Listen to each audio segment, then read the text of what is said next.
Rylan Grady leaned back in his ergonomic office chair, fingers flying across the keyboard as he put the finishing touches on his latest consulting report.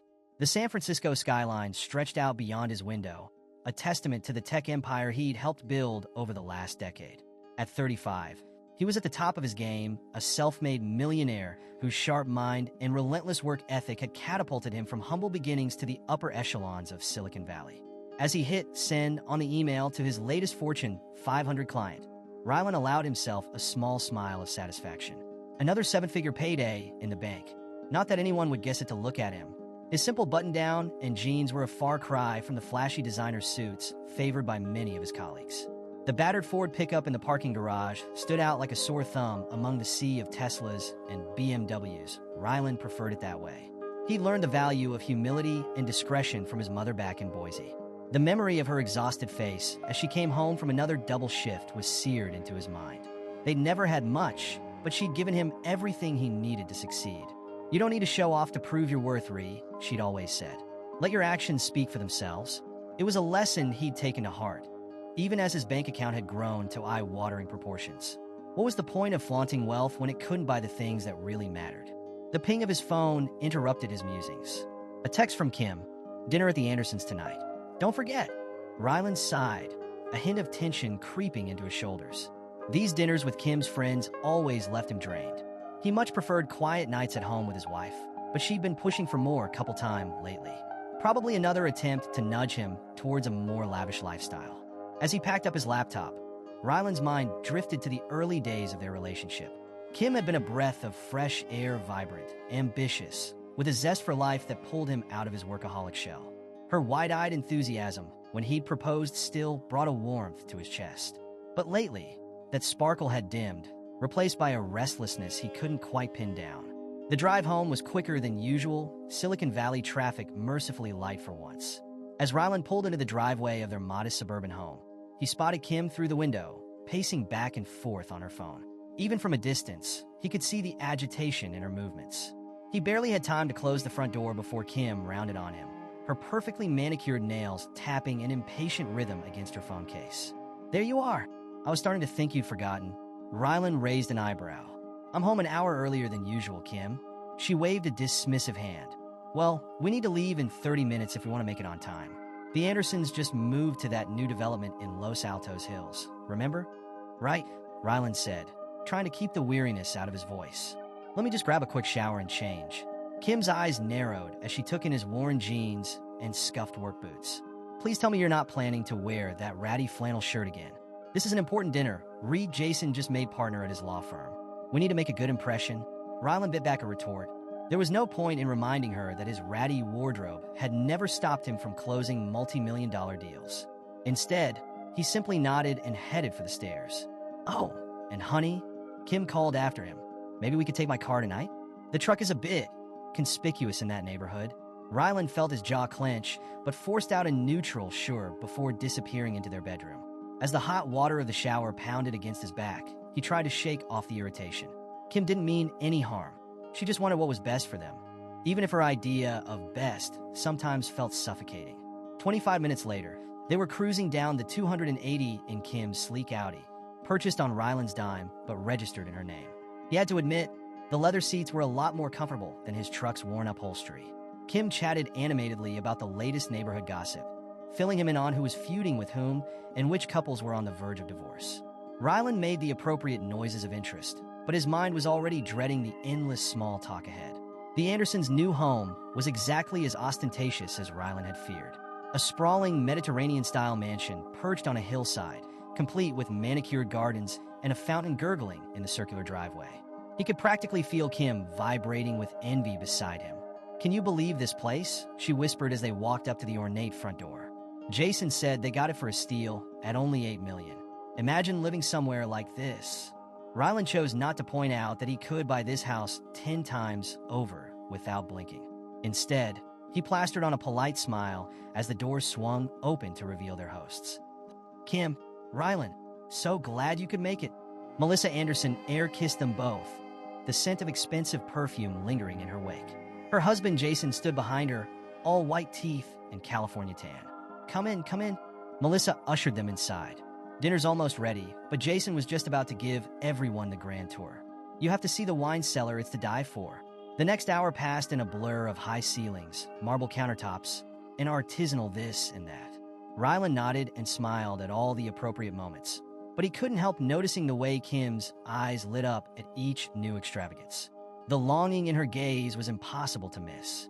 Finally, they settled around an enormous dining table that probably cost more than some people's yearly salary.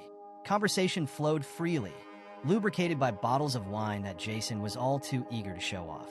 "So, Rylan," Jason said between bites of Wagyu beef, "Kim tells us you're in tech consulting? How's business these days?" Rylan shrugged, keeping his tone modest. "Can't complain. Plenty of work to go around in the valley. I'll bet." Jason chuckled. "Though I imagine the real money's in starting your own company. Yeah. Ever thought about making the leap from consultant to founder?" Before Rylan could answer, Kim jumped in. "Oh, Rylan's not really the entrepreneurial type. He likes the stability of consulting." There was a hint of something in her voice. Disappointment? Embarrassment? "Nothing wrong with that," Jason said smoothly, though Rylan caught the patronizing edge to his smile. "We can't all be risk takers." The conversation moved on, but Rylan found himself withdrawing further. He watched as Kim laughed too loudly at Jason's jokes, her eyes sparkling in a way they hadn't around him in months. When Melissa started talking about their upcoming trip to the Maldives, he saw the naked envy on his wife's face. It was nearing midnight by the time they made their goodbyes. The drive home was quiet, tension thrumming between them like a live wire. "They seem happy," Kim said finally, her voice carefully neutral. Rylan grunted noncommittally. "Did you see that kitchen?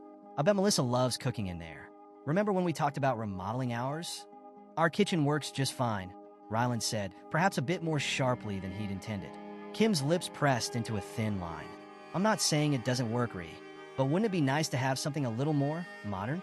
We've been in this house for 5 years now. Don't you think it's time for an upgrade?" Rylan's hands tightened on the steering wheel. "We don't need an upgrade, Kim. We have everything we need." "Need, sure," Kim muttered. "But what about want? Don't you ever want more than just getting by?" The words hit Rylan like a slap. Getting by? They lived in a $1.5 million home in one of the most expensive real estate markets in the country. Kim drove a luxury car, had a closet full of designer clothes. How could she possibly think they were just getting by? But of course, she had no idea about the true extent of their wealth. Rylan had always kept his finances private, not wanting money to change the dynamic of their relationship. Now he was starting to wonder if that had been a mistake. The rest of the drive passed in tense silence. By the time they pulled into the garage, Rylan's patience was hanging by a thread. "I'm going to bed," he announced as soon as they were inside. "Early meeting tomorrow." Kim's face fell. "Already? I thought maybe we could talk about—" "Not tonight, Kim." Rylan cut her off, already heading for the stairs. "I'm beat." He felt a twinge of guilt at the hurt look on her face, but he pushed it aside. He needed time to think, to figure out how they'd ended up so far apart without him even realizing it. Sleep was elusive that night. Rylan tossed and turned, Kim's words echoing in his head. When he finally drifted off, his dreams were a confused jumble of dollar signs and disappointed faces. The next few weeks passed in a haze of work and stilted conversations. Rylan threw himself into his consulting, taking on even more clients in an effort to distract himself from the growing distance between him and Kim. She, in turn, seemed to be spending more and more time with her real estate colleagues, coming home later and later with forced smiles and vague explanations. It all came to a head on a quiet Sunday evening. They were having dinner takeout because neither of them had felt like cooking. The TV droned softly in the background, filling the silence that had become all too common lately. "So," Kim said, pushing her lo mein around her plate, "Stacy's having a little get-together next weekend. Just a casual thing with some of the girls from the office. You don't mind if I go, do you?" Rylan shrugged. "Why would I mind? You don't need my permission, Kim." She flinched slightly at his tone. "I know that. I don't want you to feel like I'm avoiding you, or anything. Are you?" The words were out before he could stop them. Kim's eyes widened. "What? No, of course not. Why would you think that?" Rylan set down his chopsticks, suddenly not hungry.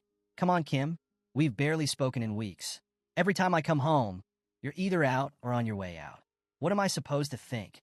"I've been busy with work," she said defensively. "You know how it is? The market's been crazy lately, right?" Rylan said flatly. "Because you've been so successful closing deals." As soon as the words left his mouth, he knew he'd gone too far.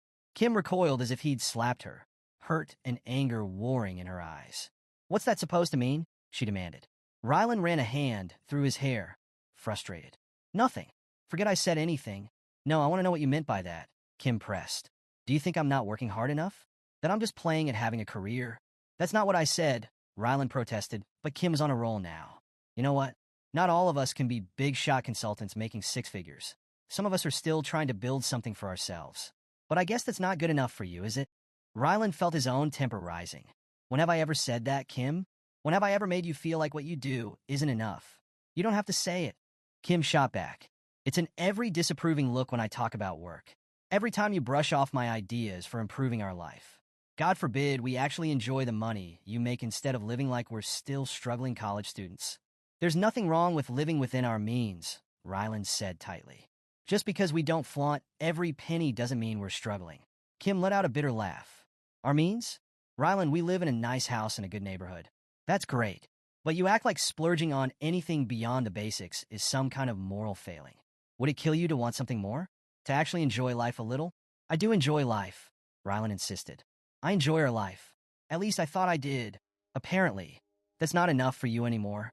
The words hung between them, heavy with implication. Kim's face crumpled, tears welling in her eyes. You know what? Maybe it's not, she said quietly. Maybe we want different things. Maybe we're not as compatible as we thought. Rylan felt like the floor had dropped out from under him. What are you saying, Kim? She stood up, wrapping her arms around herself. I'm saying, I don't know. I need some time to think, to figure out what I really want. Kim, Rylan started, but she was already heading for the door. I'm going to stay with Stacy for a few days, she said, not meeting his eyes. I think we both need some space to figure things out. Before Rylan could formulate a response, she was gone, the sound of the front door closing echoing through the suddenly empty house. He sat there for a long time, staring at the half-eaten takeout containers and wondering how they'd gotten to this point. Part of him wanted to run after Kim, to tell her everything about his real income, about the millions sitting in offshore accounts. But another part, the part that remembered his mother's lessons about the true value of things, held him back. If money was all it took to make Kim happy, to make her stay, was that really a marriage worth saving? The next few days passed in a blur. Rylan went through the motions at work, his usual sharp focus dulled by the constant replay of their argument in his head. He found himself reaching for his phone a dozen times a day, composing messages to Kim only to delete them unsent.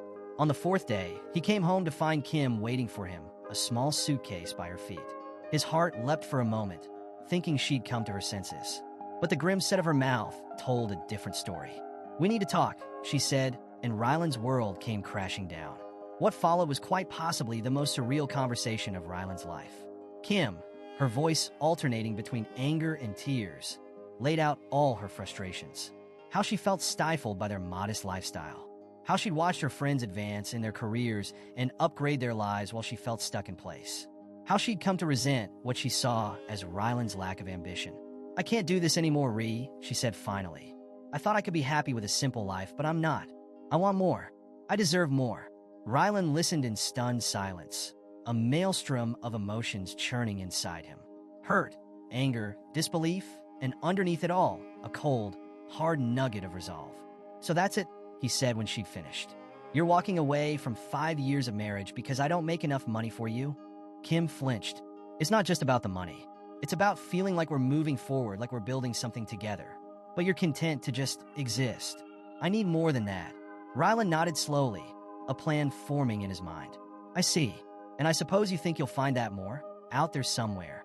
I have to try, Kim said, not meeting his eyes. I'm still young.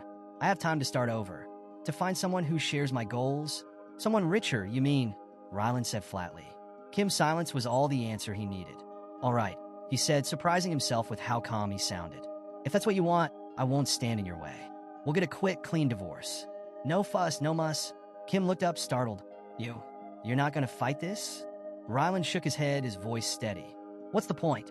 You've made it clear what you want, and it's not me. Not unless I suddenly turn into some flashy millionaire overnight. He watched the flicker of regret in Kim's eyes, quickly replaced by determination. She nodded, squaring her shoulders. I'll have my lawyer draw up the papers. We can do this amicably, right? Of course, Rylan said, his tone neutral. I'll have Carla handle things on my end. She'll make sure everything's fair. Kim's eyebrows rose slightly at the mention of Rylan's high-powered lawyer friend, but she didn't comment. Instead, She picked up her suitcase, hesitating for a moment. "I am sorry, Ree," she said softly. "I do love you. I just... Not enough," Rylan finished for her. "I get it. Go on, Kim. Your new life is waiting." As the door closed behind her, Rylan let out a long, slow breath. He walked to the window, watching as Kim's car pulled out of the driveway for the last time. A mix of emotions swirled within him. Anger, hurt, a touch of relief, and underneath it all, a steely determination. He pulled out his phone, dialing a familiar number. "Carla? It's Rylan. I need your help with something. How fast can you process a divorce?" The next few weeks passed in a whirlwind of paperwork and terse meetings.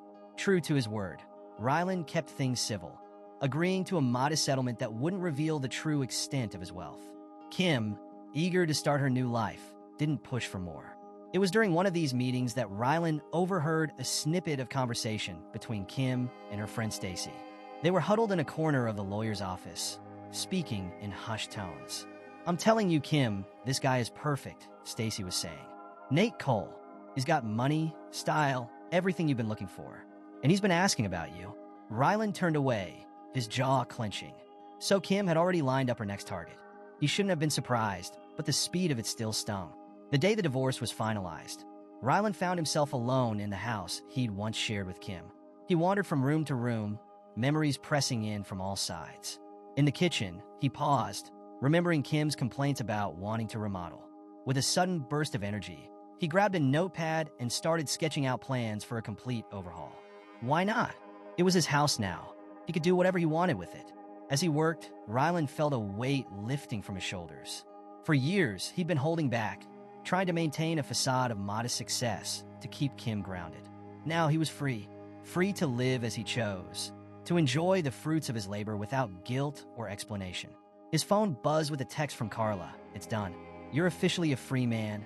Rylan smiled, a plan forming in his mind.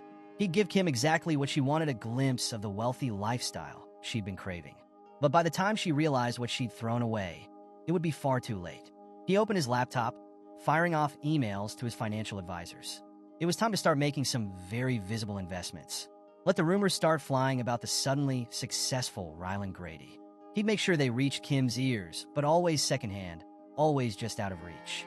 As night fell, Rylan stood at his window, looking out over the Silicon Valley skyline. He raised a glass of whiskey in a silent toast. To new beginnings, to sweet revenge, and to the lesson Kim was about to learn the hard way. Be careful what you wish for.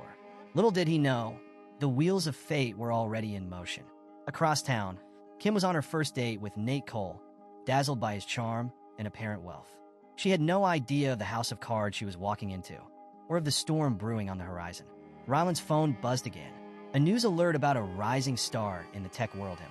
He smiled, a cold, determined glint in his eye. The game was on. Weeks had passed since the divorce, and Rylan found himself settling into a new routine. His days were filled with work, his evenings with the quiet satisfaction of finally living life on his own terms. The kitchen remodel was well underway, and he'd started making strategic appearances at high-profile tech events, carefully cultivating his new public image. One crisp morning, Rylan was enjoying his coffee on the patio when his phone buzzed. He glanced at the screen, eyebrow raising at the unfamiliar number. Curiosity got the better of him. "Rylan Grady speaking." He answered, voice neutral. "Rylan?" The voice on the other end was shaky, uncertain. It took him a moment to place it. "Kim." He fought to keep the surprise out of his tone. "What do you want?" Can we talk? Please? I need to see you." The desperation in her voice was palpable. Rylan's first instinct was to hang up, but a cold curiosity took hold. "This could be interesting." "Fine," he said flatly. The cafe on 3rd Street. 1 hour. He arrived early, choosing a table with a clear view of the entrance. Right on time, Kim walked in, and Rylan had to stifle a gasp. She looked terrible-haired, disheveled, dark circles under her eyes, designer clothes wrinkled and unkempt. This was not the polished, ambitious woman who had walked out on him. Kim slid into the seat across from him, hands fidgeting nervously with her purse. "Thank you for meeting me," she said softly. Rylan leaned back, face impassive. "What do you want, Kim?" She took a deep breath. I made a huge mistake, Ree. Everything's falling apart. Nate, he's not who I thought he was. We're drowning in debt. And I miss the stability we had. I miss you." Rylan's eyebrows shot up. "Stability? That's rich." coming from you. Wasn't our life too boring, too modest for your tastes? Kim flinched. I know. I was stupid. I thought I wanted all that flash and excitement. But now, she trailed off looking lost. Now what? Rylan pressed, a hint of steel in his voice. You thought you'd come crawling back and I'd welcome you with open arms? No. I hoped. Godfrey, I don't know what I hoped. Tears welled in her eyes. I just know I made the biggest mistake of my life walking away from you. Rylan studied her for a long moment. Part of him, a part he wasn't proud of, relished seeing her so broken. But mostly he felt nothing. The woman in front of him was a stranger, one he no longer had any desire to know. Kim, he said slowly, I make $1.5 million a year. The color drained from Kim's face. What? No, that's impossible. You never. I didn't think it mattered. Rylan cut her off, voice cold. You left without ever really knowing me, Kim. Without ever bothering to look beyond the surface. Kim's mouth opened and closed, no sound coming out. She looked like she'd been slapped. But why didn't you ever say anything? Why did we live so modestly? Rylan's laugh was without humor. Because money isn't everything, Kim. I thought you understood that once. Clearly I was wrong. We can fix this, can't we? Kim leaned forward, voice trembling. I was wrong. I was so stupid. I just didn't know. Please, give me another chance. Rylan looked at her, really looked at her. He saw the desperation, the regret, and he felt nothing. No anger, no satisfaction. Just a bone-deep weariness. You already made your choice, Kim, he said quietly. I'm not a second option. I'm not a safety net. And I'm certainly not a fool. Before Kim could respond, a man's voice cut through the tension. Kim? What's going on here? Rylan looked up to see a tall, well-dressed man approaching their table. Even without the introduction, he would have pegged this as Nate Cole. The flashy watch, the too-white smile, it all screamed new money and bad decisions. Kim's eyes widened in panic. Nate! We were just... Rylan stood, gathering his coat. I'll let you two figure it out, he said calmly. He turned to Nate, offering a bland smile.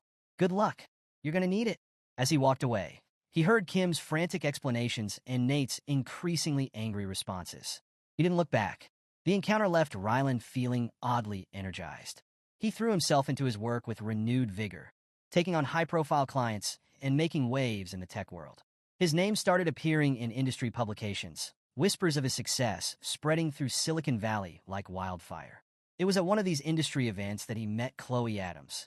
She was giving a presentation on innovative software development techniques, and Rylan found himself captivated not just by her ideas, but by her down-to-earth demeanor. After her talk, he approached her at the networking mixer. Impressive presentation, he said, offering his hand. Rylan Grady. Chloe's handshake was firm, her smile genuine. Chloe Adams. And thanks. I was worried I'd put everyone to sleep with all that technical jargon. Rylan chuckled. Far from it. Your ideas on agile development are fascinating. I'd love to hear more about how you're implementing them in real-world scenarios. They fell into easy conversation, talking shop and swapping industry stories. Rylan was surprised to find himself genuinely enjoying the interaction. It had been a long time since he'd connected with someone on an intellectual level like this.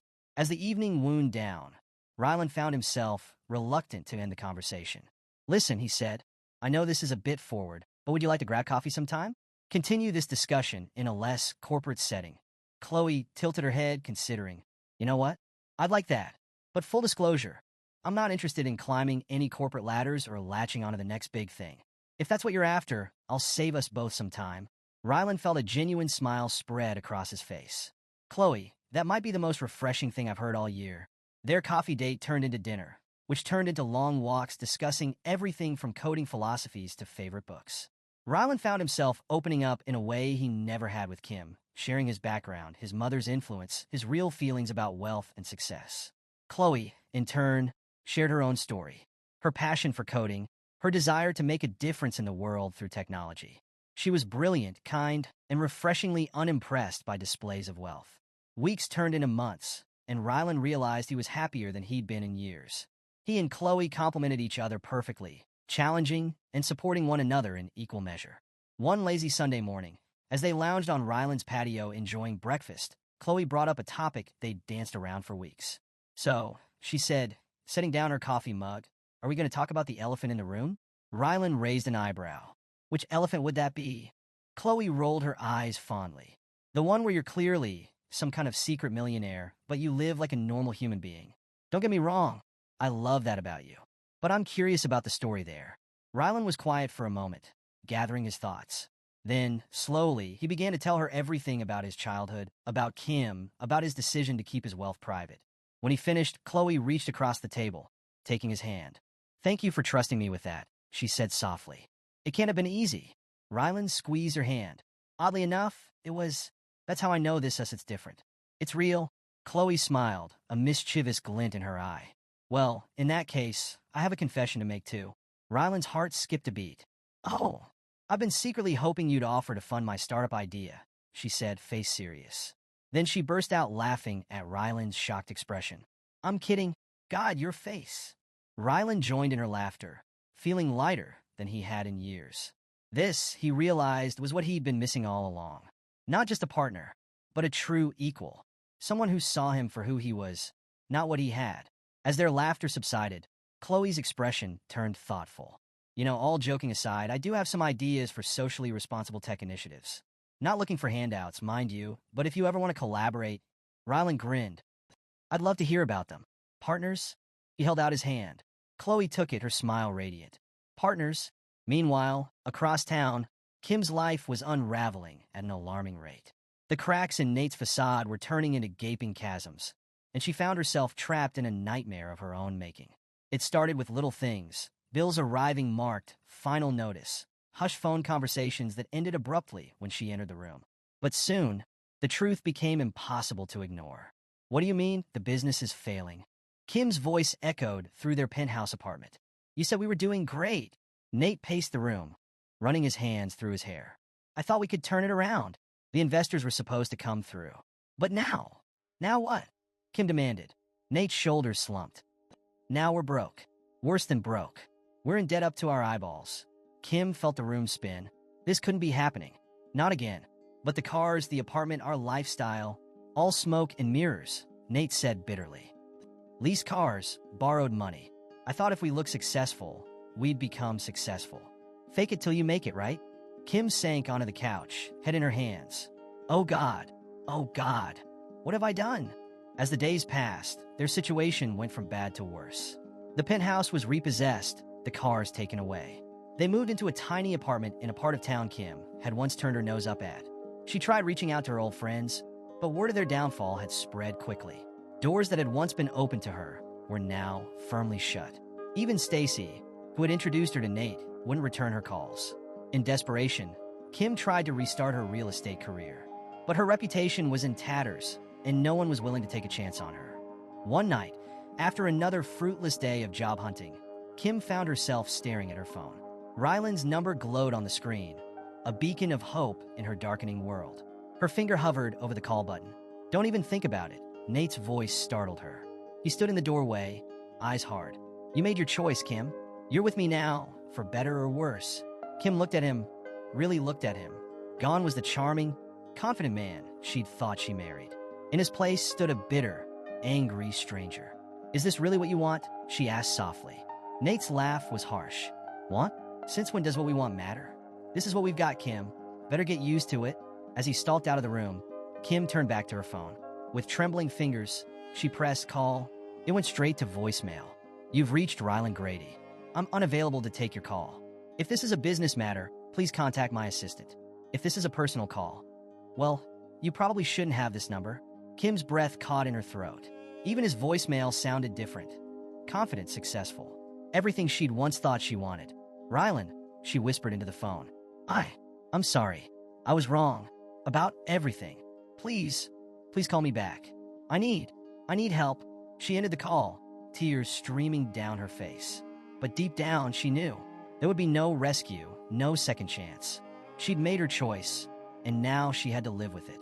Across town, Rylan's phone buzzed with a missed call notification. He glanced at it, saw Kim's name, and without a moment's hesitation, pressed block number.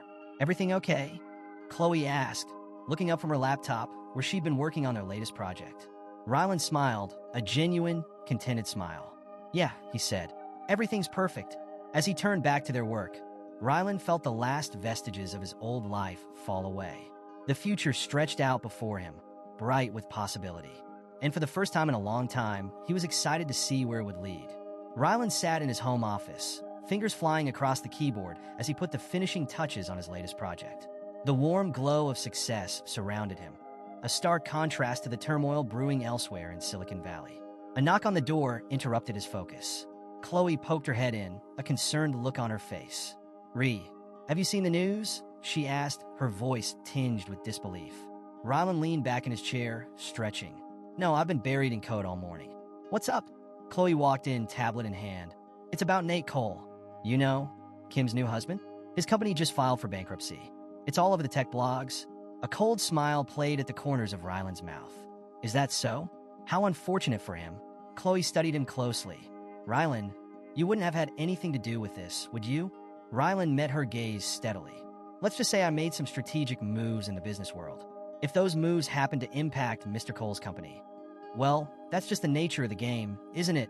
"Ryland," Chloe said, her tone a mix of admiration and concern. "What exactly did you do?"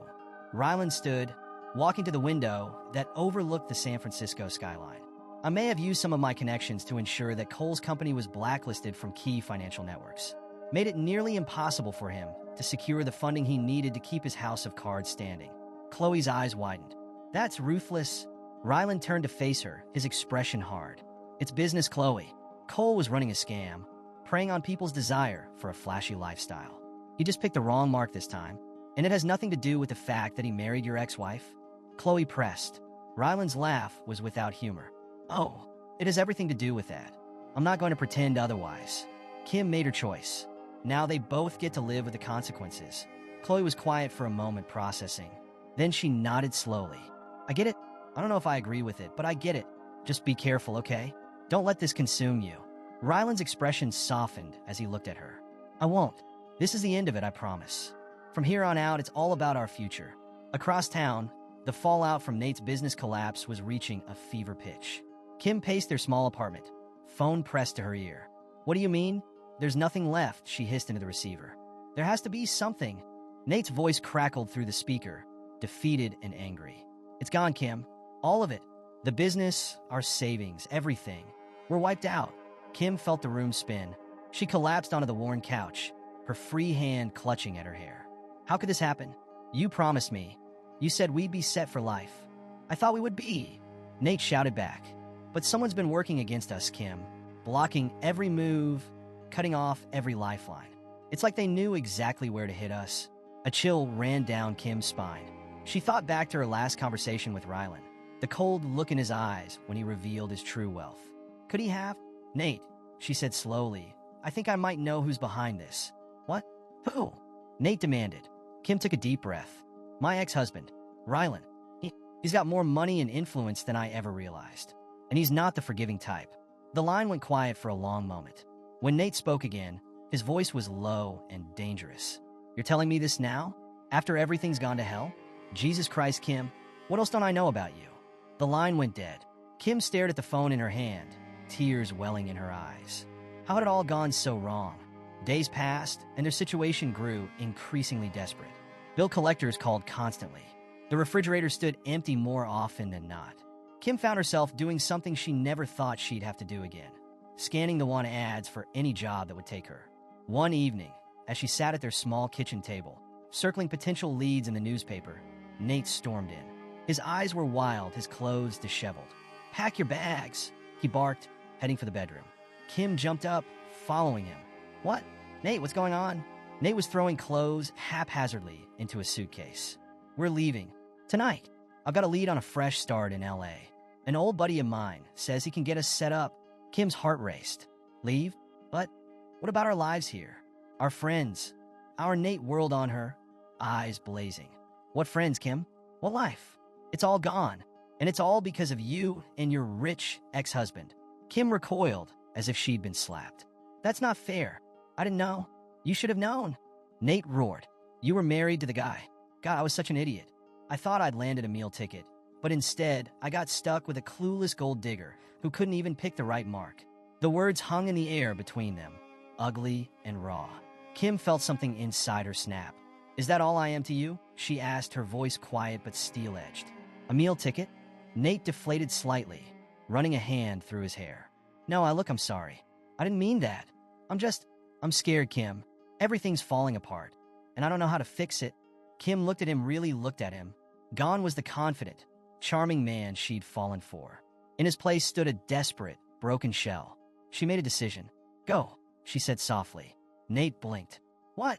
Go to LA, make your fresh start. But I won't be coming with you. Kim, don't be stupid, Nate pleaded. We're in this together. For better or worse, remember? Kim shook her head, a sad smile on her face. No, Nate, we're not. We never were. We were just two people using each other to get what we thought we wanted. But it's time to face reality. It's over. Nate stared at her for a long moment. Then, without another word, he zipped up his suitcase and walked out the door.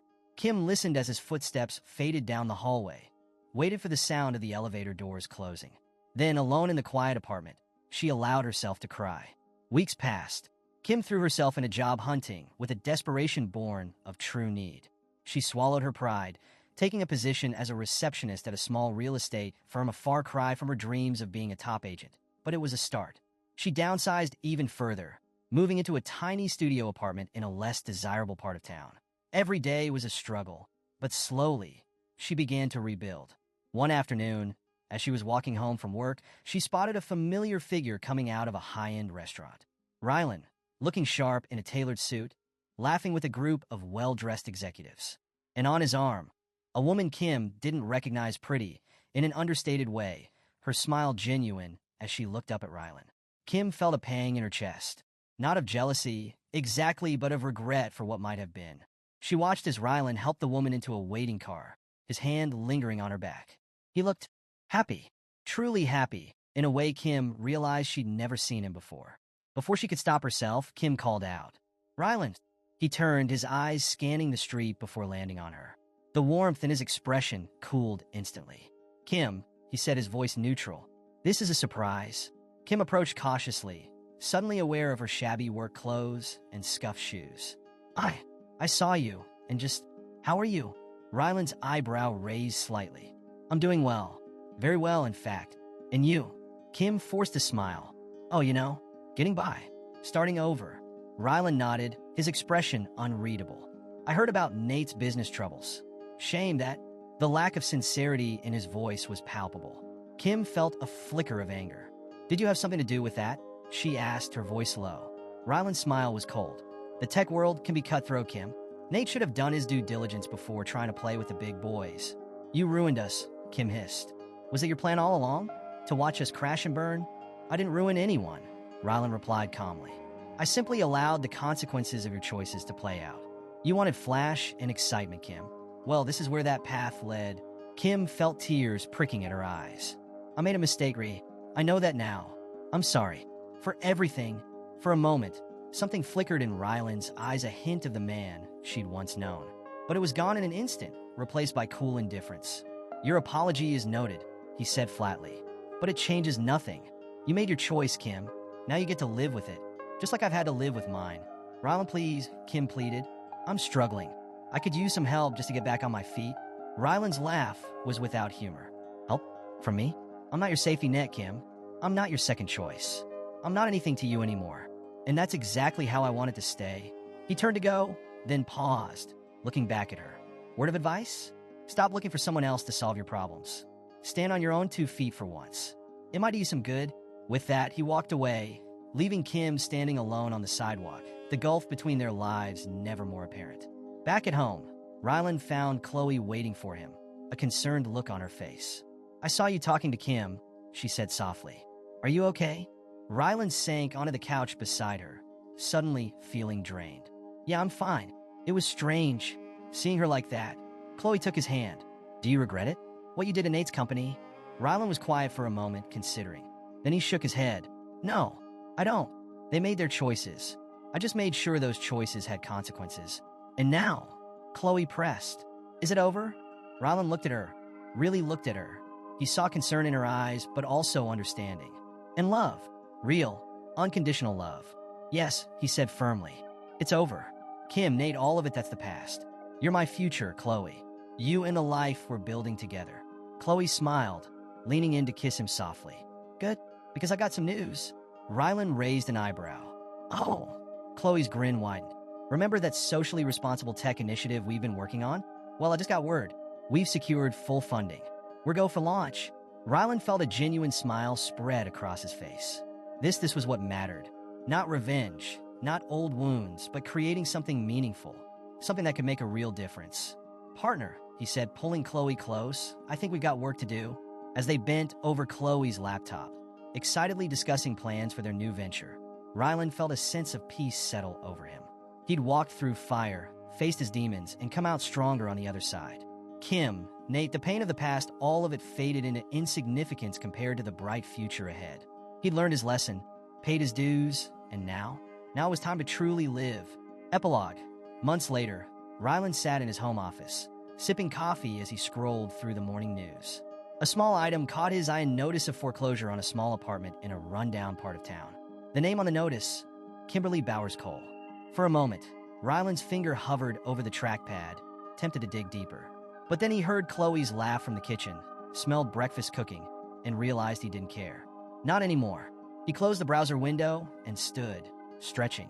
It was a beautiful day, full of possibility, and he had far better things to do than dwell on the past. As he joined Chloe in the kitchen, pulling her into a warm embrace, Rylan knew with absolute certainty he'd made the right choice. This was his second chance, his new beginning, and he wasn't going to waste a single moment of it.